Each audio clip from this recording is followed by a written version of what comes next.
আমার next film এই মাসে রিলিজ করছে। It's a big banner movie. All over ইন্ডিয়াতে 300 থেকে বেশি হলে রিলিজ করছে। 300 মাই গড। মুম্বাইয়ের টপ সিঙ্গার দিয়ে গাইয়েছে। আরে মিস্টার রক্ষিত, আপনি তো যাকে বলে মুম্বাইতে এখন রাজ করছেন, এখানে যাই মিস্টার রক্ষিতের নাম শুনুন। বাই দ্য ওয়ে, আমি কিন্তু অ্যাক্ট্রেসদেরকেও চান্স দিতে পারি। আপনাকে দেখতে অত সুন্দর, বলিউডে ট্রাই করবেন? Excuse 1 minute, excuse 1 minute. Aditi, Aditi, কি এখানে বসে বসে কি করছিস? আরে বাবা, তোর মাদারের ল যদি আবার গ্যাটম্যাট গ্যাট, তখন কি হবে? কি আবার হবে? বন্ধ করার ব্যবস্থা নিতে হবে। সেটা কি? কি সেটা? মা, ইটস ভেরি সিম্পল মা। সুজনকে ডেকে আনতে হবে। ও ইয়েস, দেখলে না সুজন কিরম ভাবে ওর মায়ের সমস্ত কথাগুলো একেবারে জাস্ট বন্ধ করে দিল। ইয়েস। শোনো মা, আমি যাচ্ছি, আমি সুজনকে ডাকতে যাচ্ছি, বুঝলে? কারণ সুজন থাকলে আমাদের পার্টিটাও না স্মুথলি হয়ে যাবে। তাড়াতাড়ি যা। যাচ্ছি, তুমি প্লিজ এই দিকটা ম্যানেজ করো।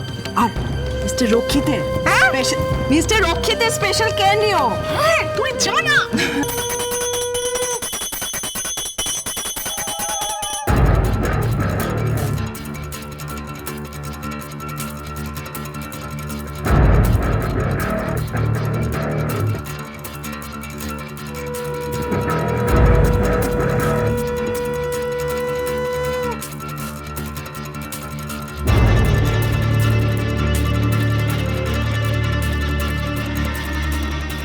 ওই ধুনোটা দেন। হ্যাঁ হ্যাঁ, দিয়ে দাও না। এই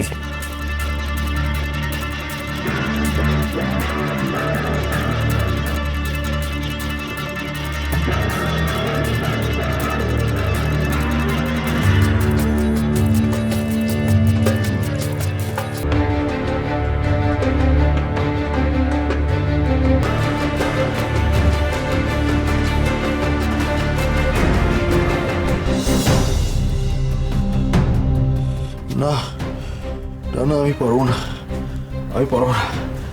আমি কিছুতেই আমার দাদার শত্রু হতে পারবো না, এটা সম্ভব না। আমার দাদা আমার গুরু, আমি কি করে আমার গুরু? আমি এত আওয়াজ আসছে কোত্থেকে? আরে এত আওয়াজ কোত্থেকে আসছে? বন্ধ করো সব, আরে বন্ধ করো সব, এত আওয়াজ ভালো। কি হলো সুজন? গান আবার কবে থেকে তোমার এত অপছন্দের হলো সুজন? না না রানী সাহেবা, গান তো আমার প্রাণ, সেটা কখনো অপছন্দের হতে পারে? তাহলে বন্ধ করতে বললে যে?